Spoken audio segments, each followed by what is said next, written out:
Bienvenue dans cette nouvelle vidéo les amis. Je vous rappelle que la séance passée, je vous ai montré comment démontrer que A chapeau et B chapeau sont des estimateurs sans biais. Dans cette nouvelle vidéo, je vais vous démontrer que A chapeau et B chapeau sont des estimateurs qui sont convergents pour les paramètres A et B. Pour les gens qui veulent savoir d'où vient l'estimateur A chapeau et B chapeau, comment on a déterminé en fait ces estimateurs, dans la première partie, j'ai parlé de ça de façon détaillée. Le lien se trouve en description de la vidéo. Donc dans cette vidéo, je vais vous montrer étape par étape que A chapeau et B chapeau sont des estimateurs convergents. Pour cela, nous allons avoir besoin tout simplement de démontrer ceci. Si nous arrivons à démontrer que la limite, lorsque n tend vers l'infini de la variance de A chapeau, si c'est égal à 0, on va dire que A chapeau est un estimateur convergent. De même, nous allons le faire pour les cas de la variance de B chapeau, c'est-à-dire que nous allons déterminer la limite lorsque n tend vers l'infini de la variance de B chapeau. Si nous trouvons que c'est égal à 0, nous allons dire que B chapeau est un estimateur qui est convergent. D'accord? La question maintenant, nous avons besoin d'avoir c'est quoi la variance de A chapeau et la variance de B chapeau. Je vais vous donner les formules, d'accord? Dans la séance prochaine, je vais vous montrer comment on a déterminé ces variances. Ça va être l'objet de la séance suivante. Dans la séance qui va venir, je vais vous montrer comment on les a déterminés, comment on a déterminé la variance de A chapeau et la variance de B chapeau. Voilà, maintenant je vous donne directement la formule de la variance de A chapeau. La variance de A chapeau, c'est quoi? C'est tout simplement, c'est sigma carré divisé par ensemble pour i allant de 1 à n, xi moins x bar, le taux carré. Ça, c'est la variance de A chapeau.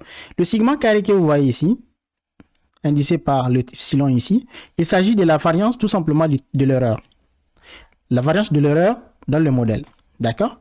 Donc ça, c'est la variance de l'erreur. Donc c'est pourquoi vous voyez ici, c'est sigma avec un indice ici, epsilon.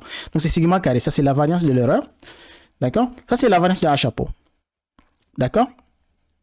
Maintenant, la variance de B chapeau. La variance de B chapeau, c'est quoi?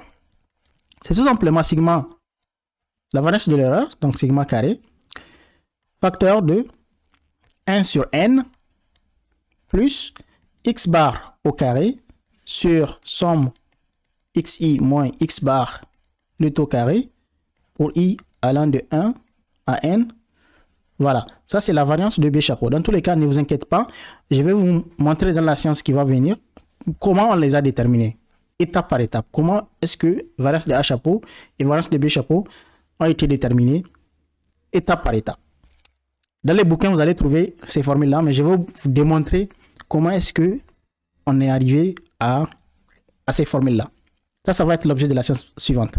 Maintenant, focalisons-nous sur les limites. Donc, nous allons déterminer la limite, d'accord, de la variance de A chapeau lorsque n tend vers l'infini. Maintenant, comme on connaît la formule, donc on va déterminer la limite lorsque n tend vers l'infini de la variance de A chapeau. Ça va être tout simplement la limite lorsque n tend vers l'infini de tout simplement sigma carré sur somme xi moins x bar le taux carré pour i allant de 1 à n. Nous allons remplacer n par l'infini, tout simplement. Donc si nous remplaçons n par l'infini, on va trouver ceci, on va trouver sigma carré divisé par somme pour i allant de 1, maintenant, au lieu de n, ça va être plus l'infini, tout simplement. De xi moins x bar, le taux carré. Je vais vous détailler pour voir ce que ça va donner. Ça va être sigma carré, d'accord, divisé par, maintenant je vais détailler, d'accord, je vais détailler cette somme. Ça va être tout simplement x1, parce que ici, i commence à partir de 1, donc x1 moins x bar, le taux carré, plus bien sûr, i maintenant devient 2, donc ça va faire x2 moins x bar, le taux carré, ainsi de suite. Maintenant, x3 moins x bar, le taux carré, plus ainsi de suite. Jusqu'à l'infini, parce que là, on voit n qui est ici jusqu'à l'infini, n tend vers l'infini, donc c'est plus l'infini. Donc, on va sommer quoi? On va sommer des termes qui sont positifs. Parce que x1 moins x bar, étant donné que c'est élevé au carré, donc du coup, ça va être positif.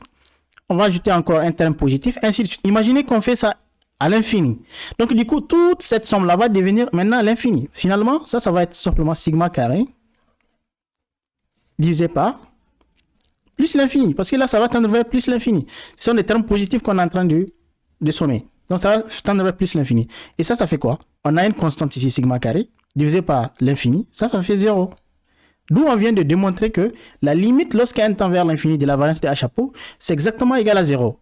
Voilà, on vient de démontrer que la limite lorsque n tend vers plus l'infini de la variance de H chapeau, c'est égal à 0. D'où H chapeau est un estimateur convergent.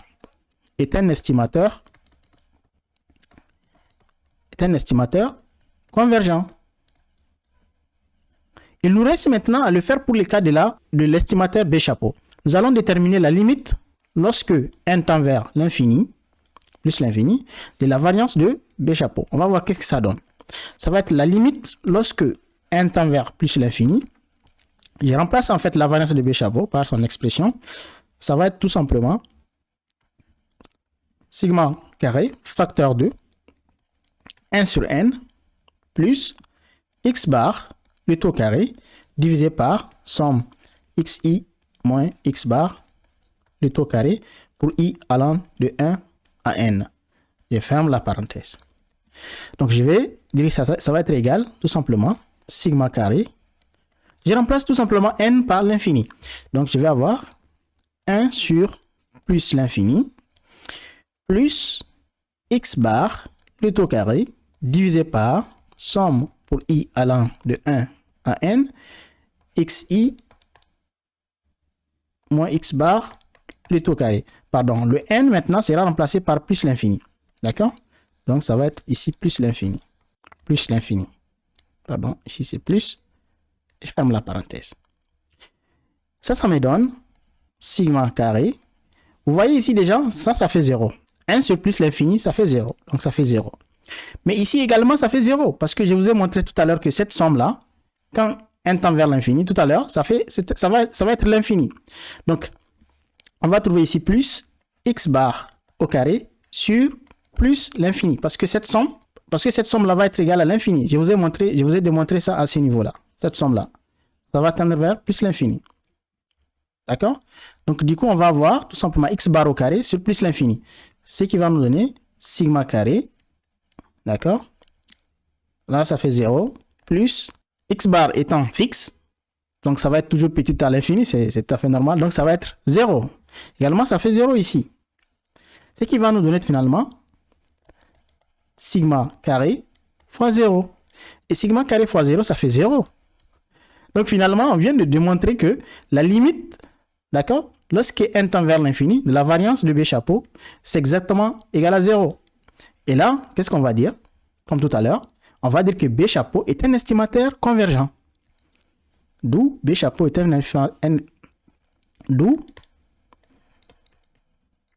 d'où B chapeau est un estimateur convergent.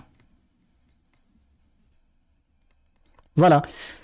Voilà les amis, c'est tout pour cette séance. Je vous ai démontré que l'estimateur A chapeau et B chapeau sont des estimateurs convergents.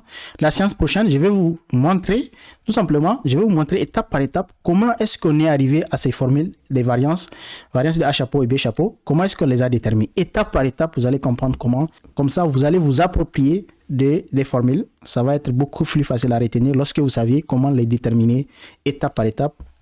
N'oubliez pas surtout de vous abonner sur cette chaîne YouTube Start Today et vous allez activer la cloche de notification.